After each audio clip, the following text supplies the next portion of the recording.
So here we are when we had not. Before I do that, give me 1 second. Bro, Yeah.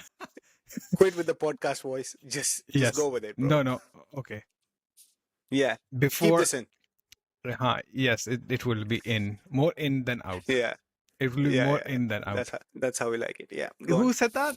I'm more out than in, or more in than out. Somebody said that, right? I have no idea. Anyways, let's proceed with this. Yes. Hello, and seeing as we hadn't recorded for probably the best part of a year, and then we came back, and then we took a month sabbatical for research. Yeah. Because we're just so thorough. We have so much material in our head that we wanted to. Yeah, it's like mental vomit. Yes, I never. Yes. And we just want to make up to those 33 diehard fans. So those 30. It's actually 38 now. 38. Okay. Yes. 38 diehard fans. Diehard fans. That we want to satiate. Yes, satiate. Yeah. So let's dive into it. Remember that song, "Insatiable," from way back? Yeah. I'm so insatiable. Yeah, no, that's a good point. Who was it? Who was it by? This just reminds me of my childhood, man. Daniel something? Can't find insatiable. Oh, Darren Hayes. Yeah, it's Darren Hayes. Darren Hayes. Darren Hayes. Diane's Havas. Yeah. I think we bored people enough. Let's dive into the thick of things. There's so much to talk about. Let's go. You know, first of all, what caught me off guard is today's Tuesday, Champions League day. Supposedly, it isn't. And then I realized all the games are going to be played tomorrow, which is why because the final. Yes, it's the final game week in the group stages. So they want no advantage for everyone. That's pretty cool. I say tomorrow it's going to be today for you guys because we're probably going to upload this tomorrow. So that will be. So we should probably reference tomorrow as today. So today, all the games that are going to happen are... Feels like Interstellar right now. Interstellar, yeah. Are you looking through the... what is it? I'm just opening up the fixtures for tomorrow. Yeah, I mean, PSG Newcastle is probably the most, standout game from the games that are going to be played tomorrow. So that's definitely going to be very interesting. But I think the other big team fixtures are probably good, sort of sorted kind of... I think I'll be looking forward to. I was reading about it. City and Galatasaray, I think it is. Okay. Because City need to win and need other to avoid the results to go its way to avoid going into playoffs. Yeah. And Galatasaray needs to win to go into playoffs. Stay in the playoffs. If there's one team that can probably do throw a spanner in the works, that's Galatasaray. Yeah, that stadium is a difficult place to play, man. Like I watched the Liverpool game there, and my ears were kind of like, dude, like lower the freaking volume. And I couldn't really imagine what the players felt like. I think Chelsea and Napoli. Yeah, but I mean, is it consequential? Let's find out. So where's Chelsea? Chelsea is right on number 8 for automatic qualification. And Napoli, where's Napoli? Napoli is just outside playoff position. Wow. That's going to be a good game. So that's going to be even the Barcelona one. The Barcelona game is going to be... Barcelona's playing who? Copenhagen. But we know they're gonna thrash. Yeah, they're gonna thrash them. Yeah, but I think Chelsea-Napoli. I feel Chelsea's gonna win. Yeah, but you never know. Let's see. You know what will be? Treat it as a knockout game. You know what? It's gonna be a good game. And you're gonna be like, "What the fuck, Omar?" But based on current form, I think Karabag and Liverpool is gonna be a good game because Karabag has actually performed. What the fuck, Omar? I didn't say you'll say it quite like that, but no, but I felt it like that. You felt it, yeah. And the reason that I say that is because, bro, don't. Because Liverpool are there for the taking. They're there for the taking. They're playing at home, a place which is basically, it basically feels like we're playing without fans at the stadium. It's so quiet, and then Karabag's actually performed really well over the past, in the Champions League and setting They're in the knockoffs. They're in the knockout stages. Yeah. Let's see. I hope Karabakh does something. I hope so too. Like makes the game interesting. Yeah, I hope so too. Just being nice. Because I want Arne Slot out yesterday. He was again in his press conference today, I mean yesterday. Should have been today. Yeah. I think it's the day before. It was today, but I'm talking as if we're tomorrow. Remember? Oh yeah. Okay. So we are on 28th January. Yes, on the 27th of January when he had his pre-match press conference, he again was at it. He was like, "What? Liverpool has won 2 titles in the past 30 years, so I know what our expectations are, but I'm not going to share it with everyone because if I do, then like whatever." And then there are a few other like slight comments that he made, which were clearly directed at the fans. Again, very Dutch of him, right? Like, there's no hate towards Dutch people. We love Dutch people, but not so much Dutch managers there.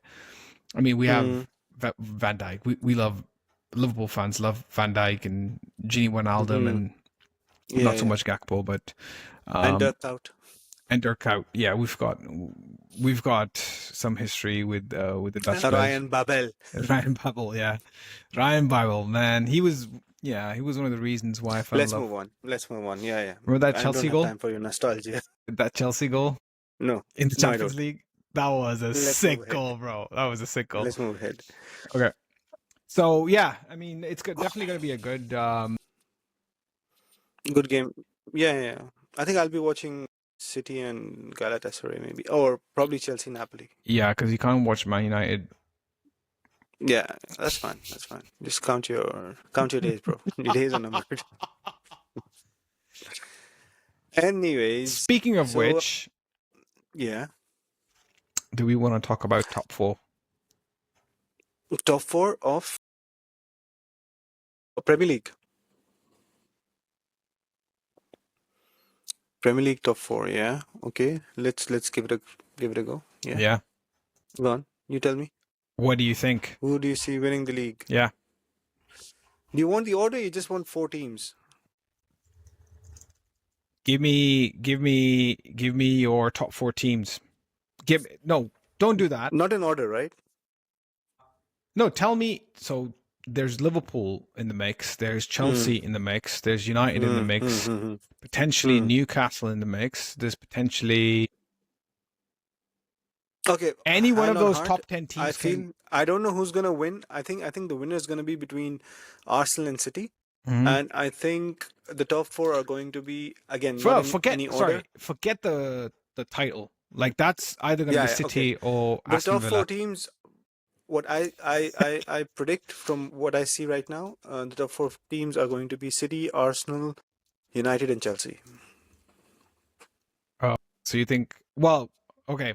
So what is that rule? What's that rule? How does the 5th team qualify for the Champions League? How does the 5th team qualify for the Champions League? Yeah, okay, that's if so the top 4 have the automatic qualification, right? So if any of the top 4 win the FA Cup, then because the FA Cup winner have a playoff place, so the 5th team gets. So if let's say for argument's sake, City, Arsenal, United, and Chelsea do get an automatic qualification to Champions League. One of these teams wins the FA Cup, who get a playoff place. So that playoff place goes to the 5th team. Okay. And they get to the what's that called? That's how you end up having 5 teams. If City wins the FA Cup or Arsenal wins the FA Cup and also have an automatic qualification through the league position, then their playoff place goes to the 5th place team who don't have an automatic qualification. No. Tell me this: how does the Premier League get 5? Because the Champions League. That's what I'm saying, through FA Cup. So if any of the top 4 teams wins the FA Cup as well, because FA Cup has a qualification spot as well. Right. So if Arsenal, let's say for instance, Arsenal is 2nd in the league. Are you sure? Point. I think I'm right. Could be wrong. And everyone can correct me. No, I think how it works is if the English teams have, or any other country has more than 4 teams that have qualified for the group stages, the knockout stages, then they automatically get an extra place next year. Yeah, because UEFA now gives 2 extra Champions League spots each season to top 2 leagues whose clubs perform best across Europe. So if English clubs collectively do really well in Europe and England finishes top 2 in your UEFA season coefficient that's an table, aggregate toward. Is it like that takes effect in following year? Because I think they make yeah, it as an following year. So aggregate. normally it's top 4 qualify. Okay. But with the bonus, if they have the coefficient, like if they're higher on the UEFA coefficient table, they get the extra 5th spot. So it's no longer the scenario that you're talking about. That's not how it works anymore. Okay. So if an English club wins the Champions League and finishes outside top 4, obviously they automatically qualify. That's scenario 1. English teams go deep every year, so strong squads basically across multiple clubs, not just 1 or 2, even mid-table sides. Often, blah, blah, blah, blah. If Liverpool, City, Arsenal, and even Villa go deep in Europe, England's coefficients go basically boom, and then 5th place becomes a Champions League place. So we'll just have to kind of see how the UEFA coefficients play out. No, I'm reading here. Actually, FA Cup winners get Europa League spot. But if do they? Yeah, but if the team that wins the FA Cup is already qualified for Champions League, then that spot goes to someone else in the table. But I'm not sure which. I'll have to go through it. Okay. So at 6th or 7th, it goes to the 6th place team or the 7th, because 5th one is automatic qualification for Europa League. Yeah. So I think the 6th one gives to 6th Europa and League 7th, well. yeah. Just like last year. Like, for example, last year, there was no English team that won the Champions League or whatever, right? But there were 5 teams that went into Europe. By Europe, I mean Champions League. So, because I think the year before, English teams were basically part of the semi-finals. The Champions League, yeah. The season before that, correct. City won the Champions League, right? Well, PSG won it last year, so that would have come into the effect this year. City beat Arsenal, I think. In the final? No. City beat Inter Milan, sorry. Yeah, but who was in the semi-final? Not me. Then who put the cookie 2000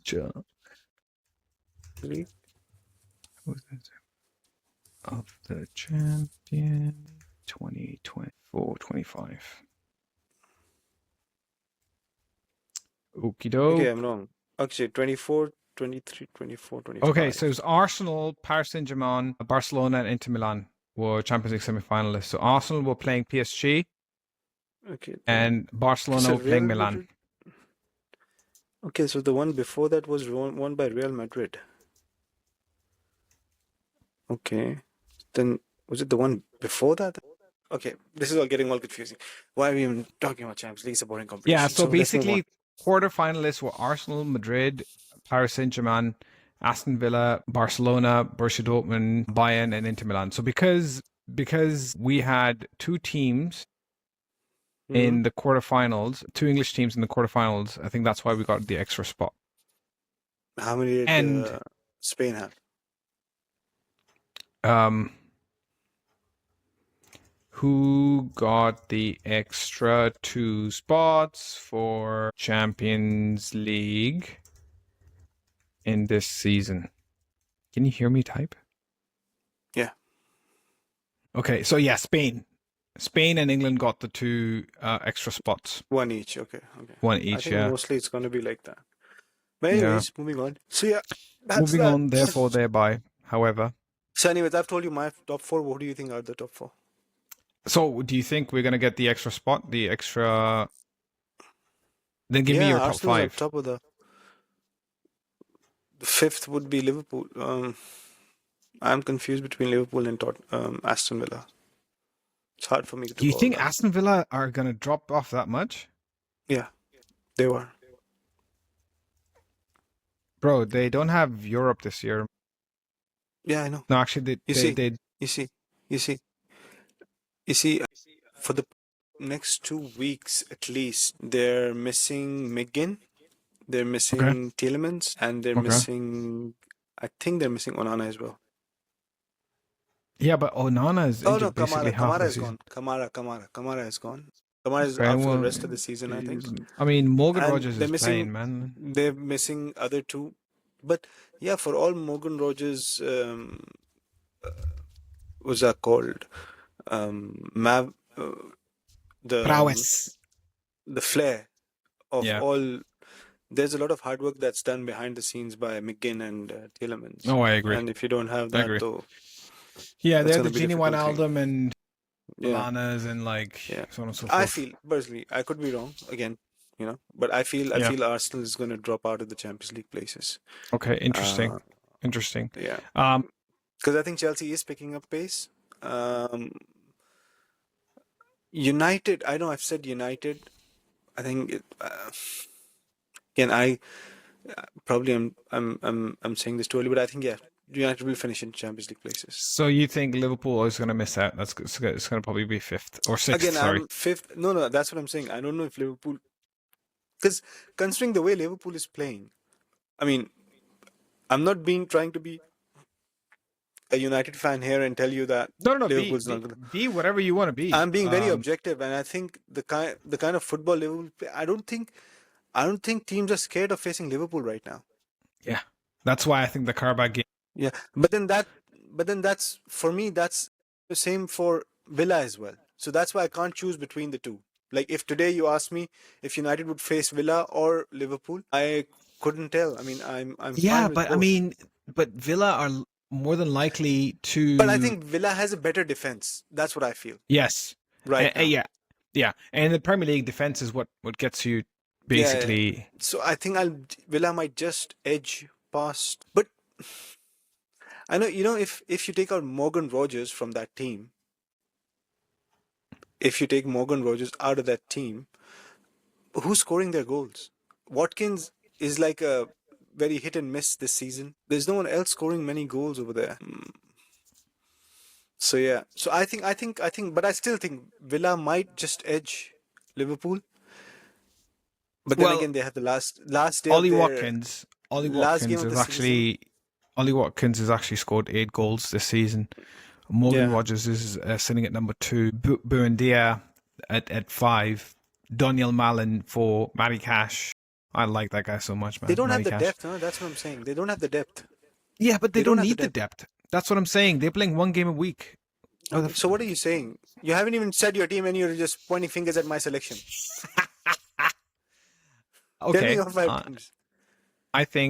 I agree with you. I think Liverpool's going to miss out in top 5. I think we're going to play Europa League next year. I think unless you guys sign someone in January who can, which is not going to happen. We have 3-4 days left, and I think my answer would be different. If you guys would have signed Semenyo, I think you would have been more optimistic about your prospects as well. Yeah, but we have no return. We have nothing. I just see very slow build up and something that teams can easily defend against. I agree. Especially the mid-table teams. That's what they love. Like, if it's a slow build-up, we'll just get everyone back. As a matter of fact, they would even fancy their own chances against Liverpool at the moment. Yeah, that's right. That's right. I mean, as much as it might hurt you, I mean, it's just a fact. It's the truth, the God's honest truth. Yeah.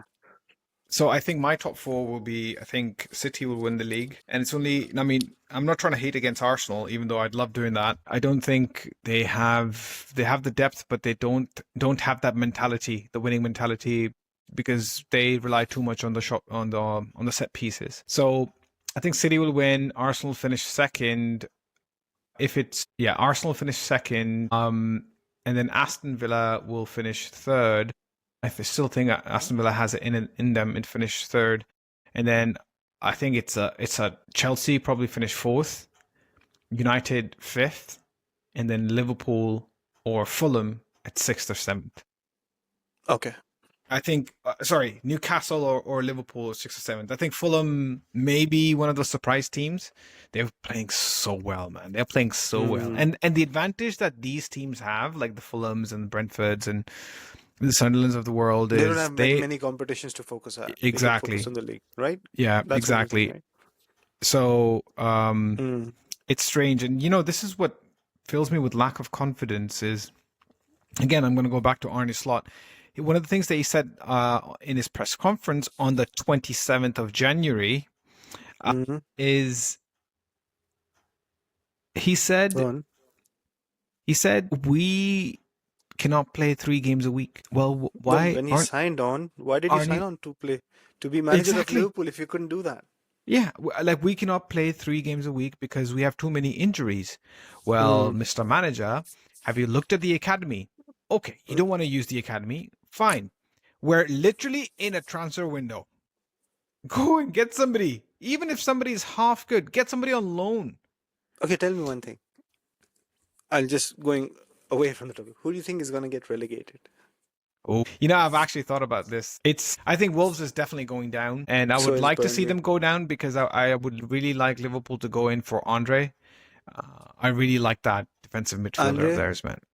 Okay. Yeah, Andre. He's a midfielder, Brazilian, very tenacious. May I fancy you into looking at another Andre? No, you may not fancy me, but yes, go on. Andre Onana. What do you think about him? He's injured too much, man. Like, I really like Onana. I really like him. I'm not talking about Amado Onana. Oh, I thought you were talking about Amado. No, Andre Onana. Now you'll ask me, who is Andre Onana? Who is this fancy creature? This is the... I forgot about him. My God. No, why don't you... No, thank you. No, thanks. No, thanks. Bro, I think we're well stocked in the goalkeeping department, man. We don't need another goalkeeper. He can play defense as well as...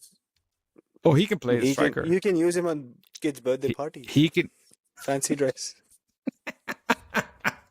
Yeah. Yeah, he can play right back. He can play Trent's role. Probably will defend better than him. He can. Yeah. Probably. He's got the. Yeah. You try him out. Take him. Take him and go. No thanks. I think Wolves is definitely going down. Burnley definitely going down. I think Forest has it in them enough to stay in the league. Okay. Can I do a hot take? Before you ask me, oh yeah, sorry a question. Let me answer. Sorry, baby. Tell me. Okay. Hit me, baby. Okay. So I think Leeds. Leeds will go down. Okay. Fair enough. I know they're 6 points ahead of West Ham right now. Yeah. But West Ham have just, I think, turned a page with Nuno. They finally understood what he was trying. Yeah, exactly. The players finally understood what he was really rate Nuno very, very high. Right. Because every club that he's gone to, every team that he's gone to, he's changed. I think this will be his biggest achievement if he manages to pull this through. Agreed. And then watch out if he manages to do that. Watch out for West Ham next year. They're going to be in the top 6. I think they'll be difficult to beat. I don't know if they'll be in top 6, but I think they'll be difficult to beat. Yeah, I feel that's been his staple, right? But I mean, with West Ham, I fear for Crystal Palace. I mean, between you and me, I understand. I think they've lost a lot of players. Yeah, I know there's Nottingham and Leeds between Crystal Palace and West Ham, but I feel Crystal Palace is gonna go down and West Ham is gonna survive. The thing is, I think the mood around Crystal Palace is also like the manager is leaving. Their best players have left this season. Bro, they're making a brand new stadium. This is not going to turn out well for them. There's a chance Adam Wharton might leave. There's a chance Mateta might leave. Yeah. So that's like the core of the team that has been depleted. Well, they're definitely getting relegated next year. They definitely, if not this year, then they probably will be getting relegated next year. In the summer, they'll have a chance to build the team and get a manager. But right now... Yeah, but with what funds? I mean, probably they'll be able to sell Wharton. They will probably be able to sell Wharton and... No, at least they'll have time at that time. What I'm trying to say is that if today we're on 27th Jan, because I think Nottingham Forest has put in a bid for Mateta. So if they first of all won't be able to replace Mateta right now. No chance.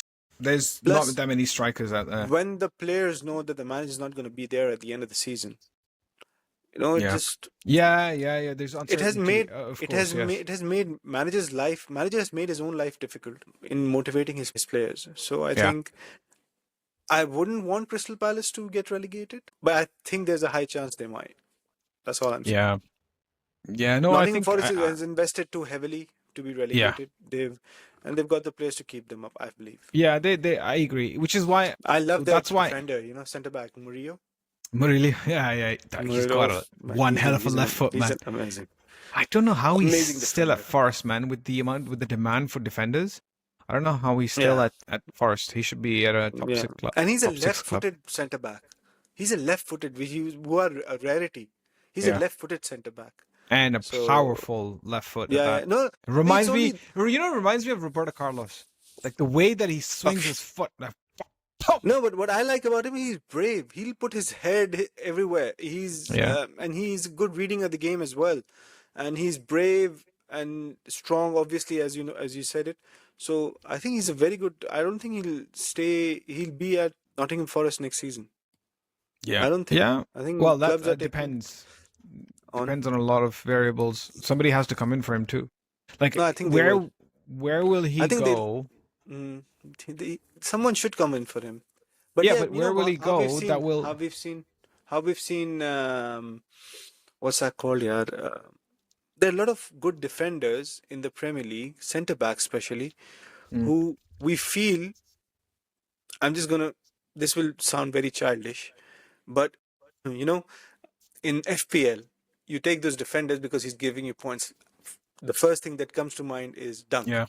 For Brighton. Yeah, Lewis Dunk. Yeah. He gives it points, but I think this guy should be in a club that, in a bigger club, because he's giving points. He's a threat in both boxes. Aerially, but no one comes for him. There are a few more examples that are not coming to my head right now, but I think either that or Murillo becomes one of those who just stays there and then goes into some other league and then just becomes a legend over there. Yeah. Like Gary Cahill was bought by Chelsea very late in his career. Yeah, he came from West Brom, right? Or did he go to West Brom? I think he went to West Brom. He didn't come from West Brom. No, I think he went to West. He didn't come from West Brom. Gary Cahill, where did he come from? I don't wanna look it up. You look it up. Let me think. No, you look it up. Okay. Let me think. No, I'm looking it up. Don't worry. Gary Cahill, where did you come from? Oh my! I don't know why Bolton comes to my mind. I don't know why. He came from Drunfield. Okay. Good. Just looking at his bio. Chelsea. Bolton. I told you he was at Bolton. He was at Bolton when he came. Interesting. Where? Yeah. Anyway. So look at this. He was born in 85, and he moved to Chelsea in 2012. So how old does that make him at that point? 27, 28? Yeah, something like that. Yeah, 27. Yeah. Yeah, that's fairly old. Yeah, I think 24, 25 is maybe at that. So probably some centre backs. Bro, forget that. Tell me, that maturity. What do you think about Cole Palmer? Yeah, I think good about Cole Palmer. He just trademarked his celebration. Yeah, I know. I just saw it today. Just because it's called. Yeah. I guess you're talking about him going to United. I don't see that happening. I don't see it happening. He's from Manchester, right? He is from Manchester. No. Yeah. I don't see it happening due to the economics of the deal.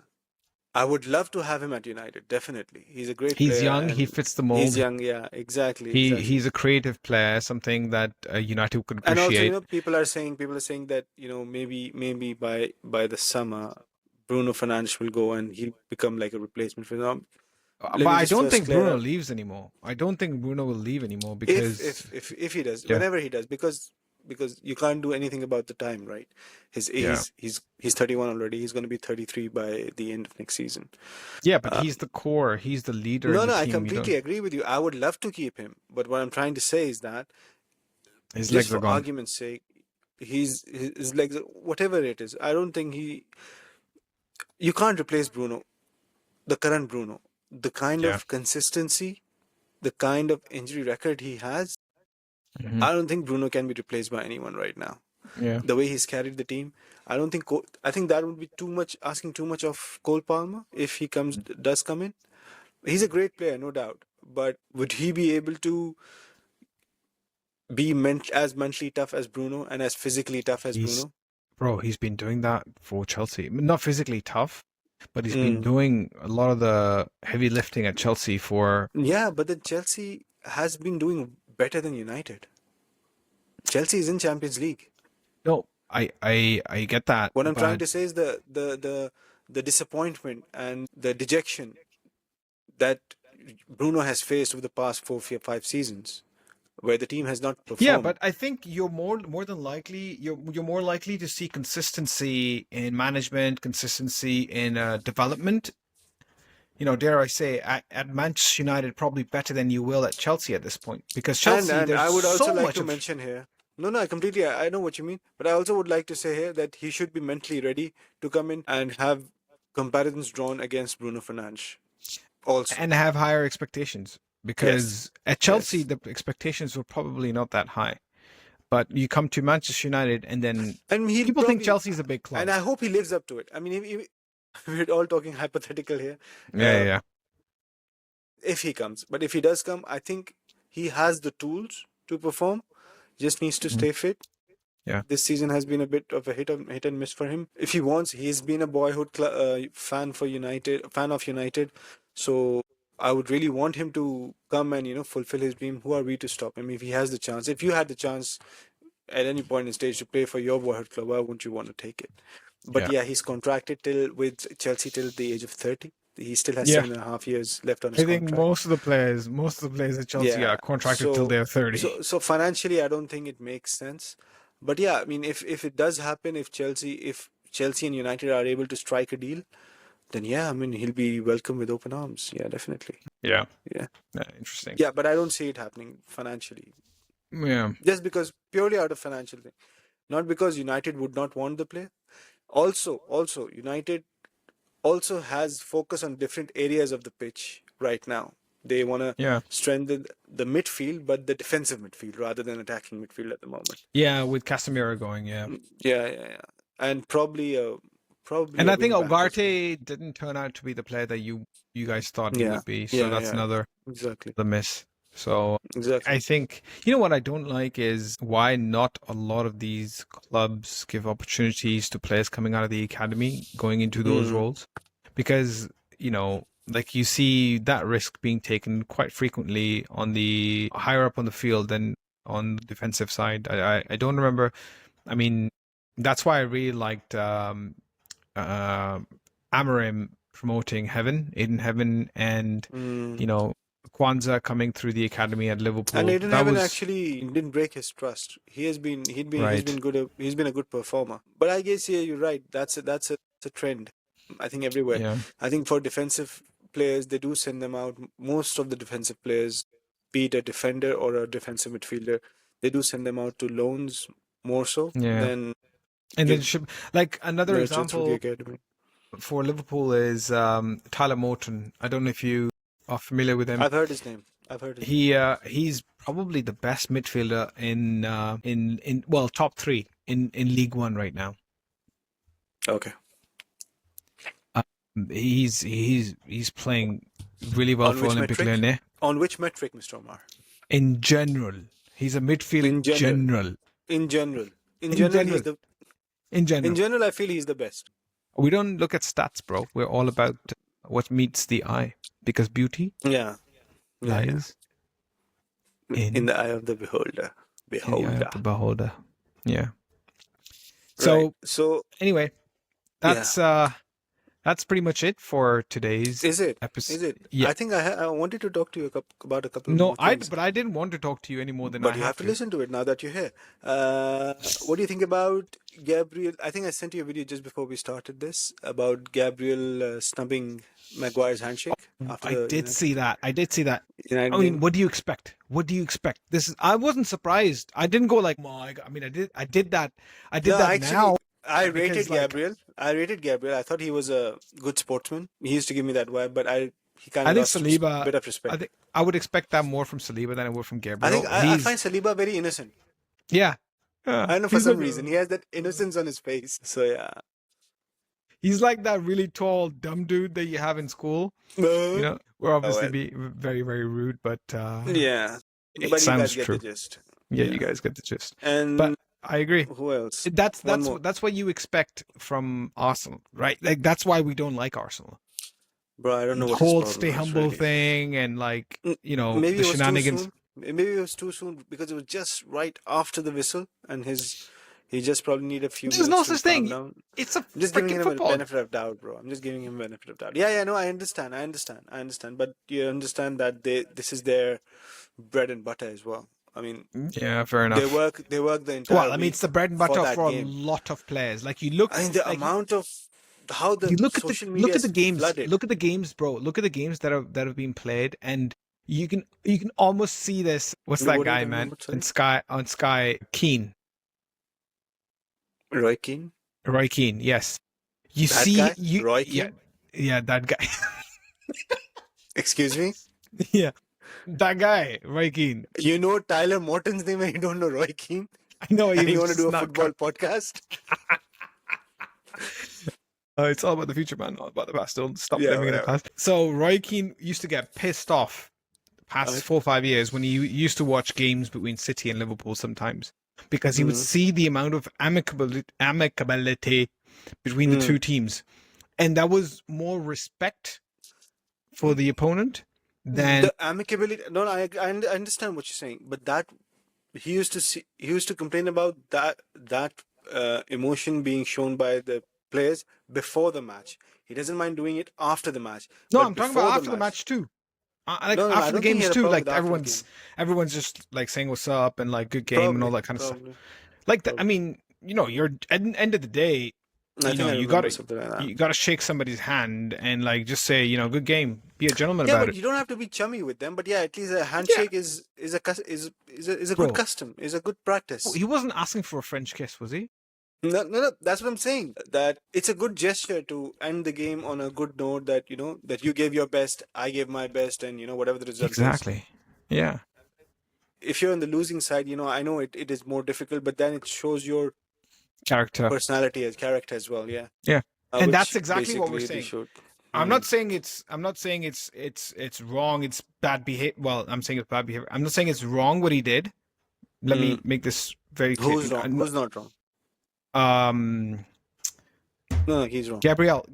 I'm not saying he was wrong. He was aggressive. He just didn't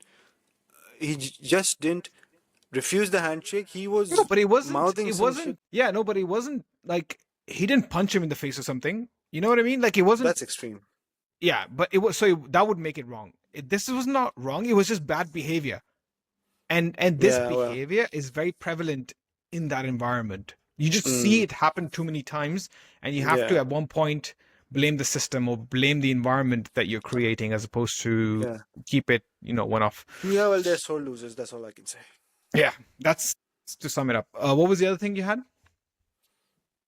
Yeah, I don't know. It seemed irrelevant in the crux of things. It was something about Raheem Sterling. Oh yeah, that he's training at 8 p.m. all by himself. Not only that, I think he's trying to get out of Chelsea before the end of the transfer January window. What shitty and fall from disgrace. Yeah, really.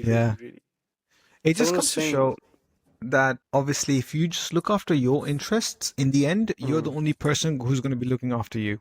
There's nobody else who's going to be looking after you. What makes you say that? Well, I mean, he.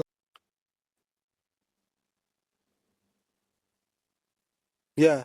Well, that's. I don't know. He can't be apologetic about that as well. Hello? Omar?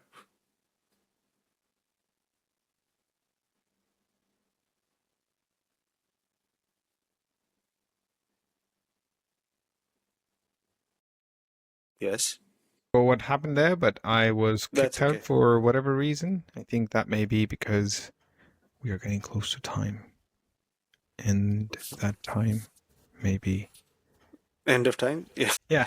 So anyway, right, anyways, yeah, let's great end on chat. that note.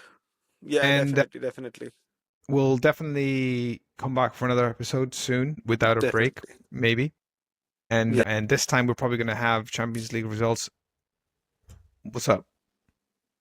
No, I was just reading something that Kane has talks with Bayern Munich for a contract extension.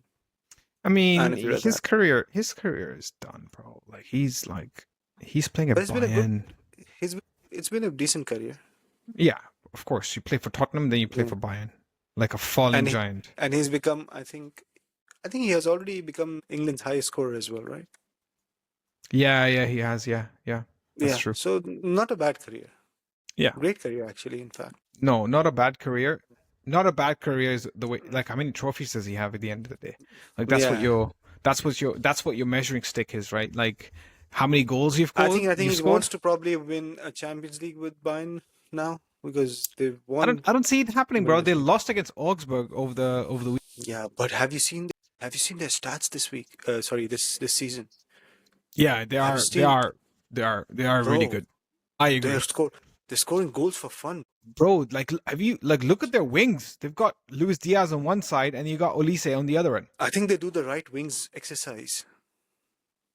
The what exercise? The wings for the wings. Exercise for the wings. I don't know what that means, bro. But okay, if you know it, for me, that completes my life. Okay.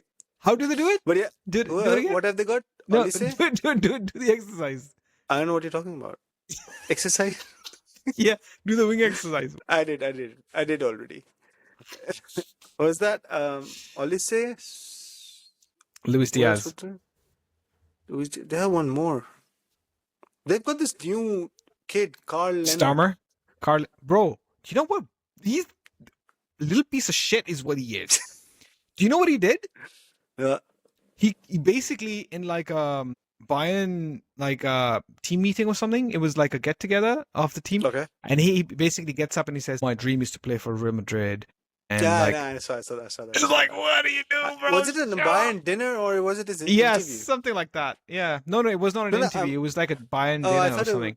Okay. Probably an event or something. Yeah, it was probably an event or something. And he said something like that. Yeah, I saw that. It's not like you're Borussia Dortmund or something. You know, I read about that. You're Bayern Munich. Yeah, and people try to defend him as well. Yeah, people try to defend him. And apparently he's like, he's got that Lamine Yamal type of lifestyle. How does he? Okay. High roller, Mario Balotelli type of lifestyle. I don't really read much into that. I don't really. Well, no, but he looks like a phenomenal player. He looks like a phenomenal player. He looks like but that kind of tells you that these kinds of players have really good 4 or 5 years because they have no discipline in life. Their priorities are different. Mario Balotelli. I don't think I've seen a more talented 20-year-old.